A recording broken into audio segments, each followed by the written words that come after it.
Now, based on INEC's call for an Electoral Offences Commission, let's go live to our studios in the nation's capital, Abuja, where we're being joined by Mr. Ezenwa Nwagu, the Chair, Partners for Electoral Reforms. A pleasure having you with us. Thank you. Good evening. There was an amendment to the Electoral Act before the 2019 elections. Why not dust it up and represent it for assent instead of looking for a new set of reforms? Well, for me, really, I think that we just all need to come together and put the pressure on the executive and the legislature to give Nigerians instruments that can make for clean election. And I think President Muhammadu Buhari has responsibility and need to make a commitment to reforms. What has happened is that if you followed the conversation around both the amendments pre-2019 election, you will see that there was a conspiracy, in my view, between the executive and the legislature to ensure that those amendments do not come true. We have a longer period of time now.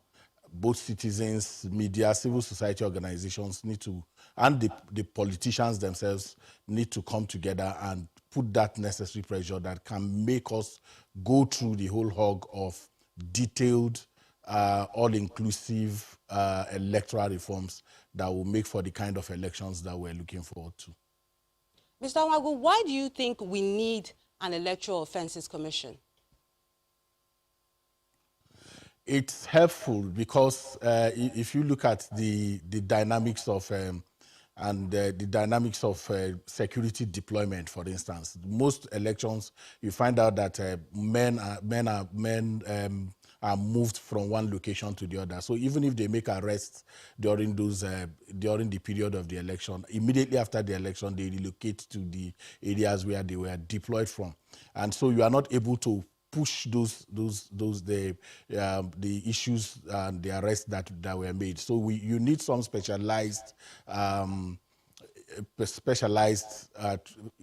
if you like, specialized agency that would begin to deal with. And the nature of electoral offences is becoming very, very, very wide.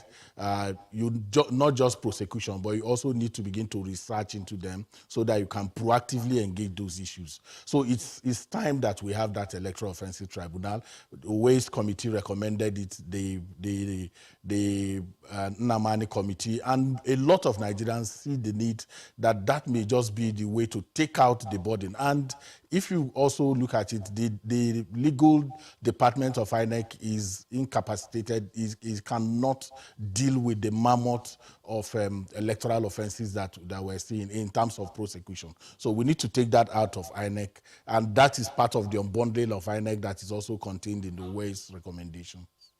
Now, electronic voting is another request a lot of people have been agitating for. Can we afford to go digital with our voting system now?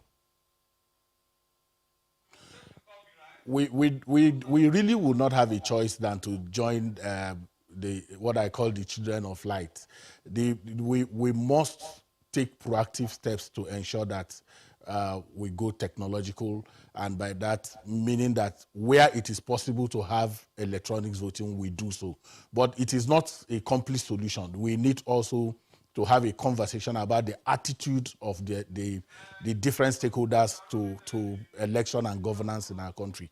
If we continue to have the transactional mindset, even if we go digital, we will improvise means of subverting what is meant to help us. Look at the smart card reader, look at the permanent voters card. They were all game changers in 2015 election, but the politicians have devised means of subverting those things. So I think, yes, it's important to remove the legal constitutional obstacles to electronic voting, but do not make the mistake of thinking that that is the end of the road. We need to work in such a way that our attitude to elections, our mindset is such that everyone is interested in having clean, acceptable, free and fair elections.